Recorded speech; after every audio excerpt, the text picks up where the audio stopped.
In good faith, our churches have already submitted to many government restrictions, to all government restrictions on public meetings, not holding in-person church services for so very, very long, because we face an emergency. So the question is, should we accept further restrictions on who can come to church when we are able to reopen our services? And it seems to me, from looking at the role of government and our role as people who are governed, it seemed if it is needed for our good, then we can consider it. Only if it is needed for our good, the good of our society.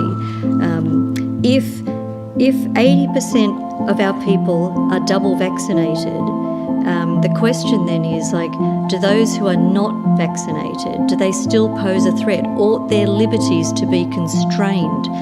Is there a valid reason for that? Well, the science suggests yes, there is. We know that double vaccination significantly reduces our chance of catching the virus, and although this lessens the older we are, it reduces the likelihood and severity of symptoms if we do catch it.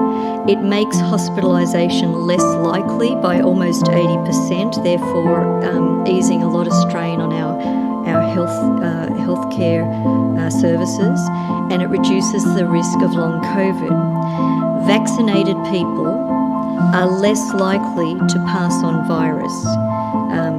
The chance of transmission is reduced by 40 to 60%, and that's because there is significantly less virus that is detectable in vaccinated people. So yes, unvaccinated people are more likely to pass on virus. They are more of a threat to the safety of others. I guess we won't actually know how necessary it is for the good of all to constrain in this way until we know what the virus case numbers will be when we get to 80% double vaccinated. And that is probably why the government also is holding back from telling us whether this is going to happen or not. They are waiting to see as well. And they're not waiting because they're indecisive, but because they don't want to constrain our rights, they don't want to constrain our freedoms unless it's necessary for our good. They are waiting for our benefit.